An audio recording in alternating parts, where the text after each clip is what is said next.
Emotional awe and wonder and joy at the miracle of life, and the cosmos is so big and vast and grains of sand, and we're just one. And it certainly generates in me a feeling of spirituality. I feel like a spiritual person without a belief in God. Were you agnostic before, or did you have a spiritual worldview and change from that to what you call a scientific? By a scientific worldview, I take it that you mean a secular worldview? I mean a naturalism is my philosophy, that all phenomena have natural explanations. There is no supernatural. There's just the natural and stuff we can't yet explain. That's basically my position. Socially, when I moved from theism to atheism and science as a worldview, I guess, to be honest, I just liked the people in science and the scientists and their books and just the lifestyle and the way of living. I liked that better than the religious books, the religious people I was hanging out with.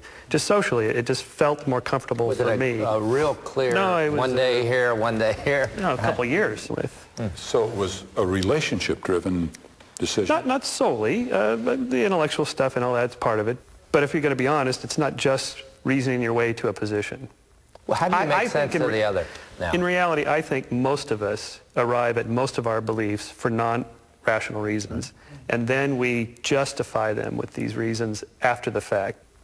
Well, as a psychiatrist, I think that we are primarily beings of feeling more than of thought, and I think that most of our decisions are often are made on the basis of what we feel instinctively. And so I wonder, in all of us, how much of it we are influenced by people that we meet, whom we admire and want to be like.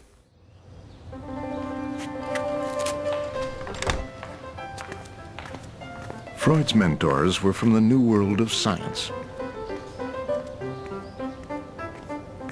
In the early 1870s, scientists were trespassing on the traditional domain of religion. This rebellion against the established order appealed to the young, ambitious Sigmund Freud. Freud enters into the university at a point where materialism, the notion that our bodies are collections of chemicals and chemical processes, has been victorious. The body now becomes something mechanical that can be understood through science, through lab science. I mean, this is a world in which realities of the body are at the center, not the metaphysics of the spirit. The theories of Darwin, which were then of topical interest, strongly attracted me, because they held out hopes of an extraordinary advance in our understanding of the world. He's a very smart guy, and he's reading the hot philosophers of the late 19th century. He reads Feuerbach, he reads, or at least learns about Nietzsche. They argue that human beings have to be understood as biological entities in the world. Freud's passion was science. But the material world didn't replace his old love of the humanities. Along with biology and mathematics, he also chose a class on religious belief given by the philosopher Franz Brentano, a former Catholic priest. Brentano demonstrates the existence of God with as little bias and as much precision as another might argue the advantage of the wave over the emission theory. Franz Brentano is one of the cult figures at the university when Freud is studying. He's a guy who has this kind of charisma that we associate with the great teacher. Brentano's philosophy is, in point of fact, a kind of a throwback philosophy. It's a philosophy that is, to be simplistic about it, romantic in its attempt to tie up every aspect of the universe. I hope that, in the end, you will all be more persuaded that a casual study of philosophy leads us away from God. But to delve more deeply into it is to be led back to Him again.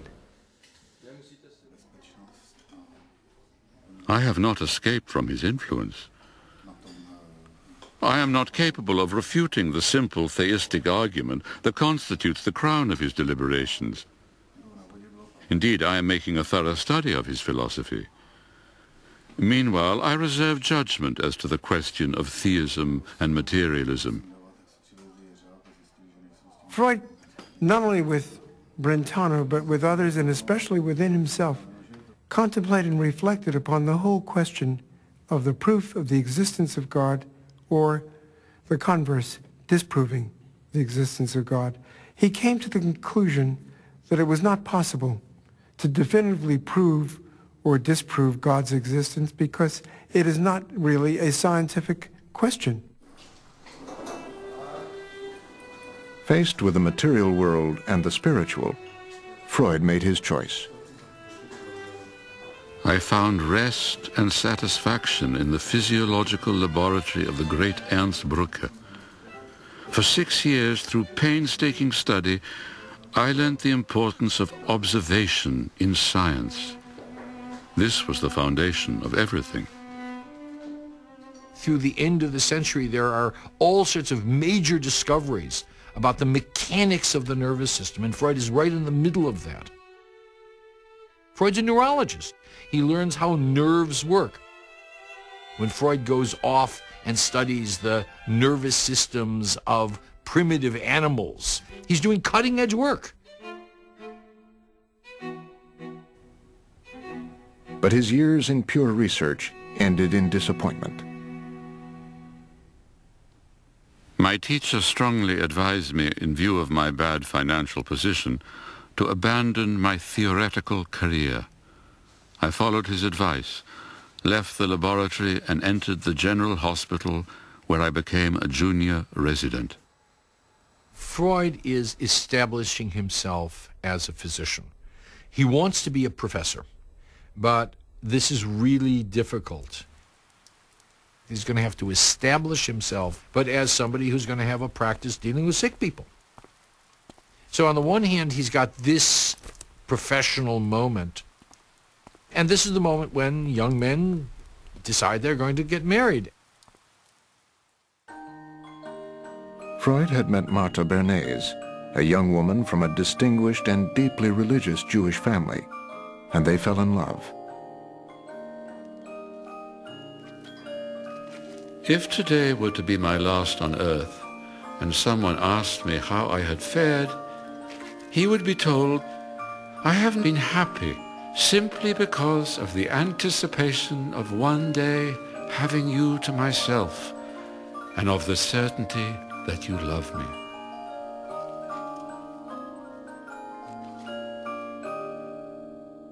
Freud worked hard to save money while he courted Martha. They waited for 4 years. But when they finally married, Freud would not allow Martha to practice her faith in their household.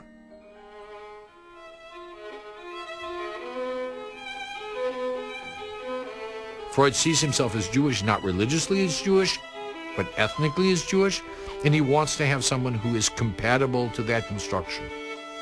The trade-off is that in their home, after the marriage, ritual is simply not practiced.